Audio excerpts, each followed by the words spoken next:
ایک مرتبہ ایک بادشاہ نے اپنے ایک وزیر کو اس کی کسی سنگین غلطی پر سزا دینا چاہی اور کہا کہ یا تو تم 100 کچے پیاز ایک ہی نشست میں کھا لو اور یا پھر دربار میں سر عام 100 جوتے کھا لو۔ وزیر نے سوچا کہ سب کے سامنے 100 جوتے کھانے سے تو بہت بے عزتی ہوگی، اس لیے 100 پیاز کھا لینا بہتر ہے۔ جب اسے پیاز کھانے کو مہیا کیے گئے تو چند پیاز کھانے کے بعد اس کی حالت بگڑنے لگی۔ اب وہ بولا، مجھ سے پیاز نہیں کھائے جاتے، آپ مجھے جوتے لگا لو۔ 2-4 جوتے پڑے تو ٹھکانے آ گئے۔ اب وہ بولا کہ مجھے جوتے مت مارو، میں پیاز کھانے کے لیے تیار ہوں۔ کرتے کرتے وہ جوتے بھی کھاتا گیا اور پیاز بھی۔ آخر پر جب 100 پیاز کا عدد پورا ہوا تو وہ 100 جوتے بھی کھا چکا تھا۔ یہاں تک تو تھا ایک لطیفہ، مگر دوستو حقیقت یہ ہے کہ ہم ایک انتہائی درجے کی احسان فراموش قوم ہیں۔ ہم نے اپنے مفاد کی خاطر ہر اس شخص کو اپنا رہنما تسلیم کیا جو ہمیں اپنے دور حکومت میں 100 پیاز بھی کھلائے اور ساتھ میں 100 جوتے بھی لگائے۔ دراصل ہم قیادت کی اہمیت ہی نہیں جانتے۔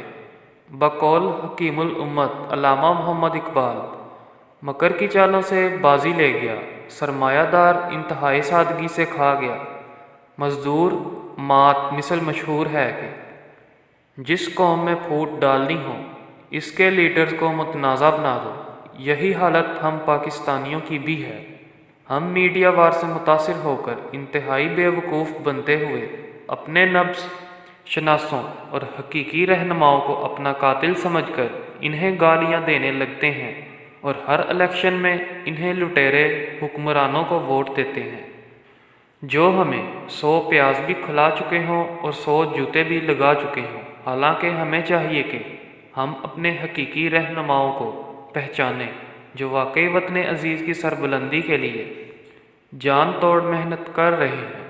سو ہمیں چاہیے کہ ہم لٹیرے سیاستدانوں سے ہمیشہ کے لیے جان چھڑانے کے لیے مخلص رہنماؤں کو آگے لائیں جو ملک و قوم کی تقدیر کو بدل سکیں۔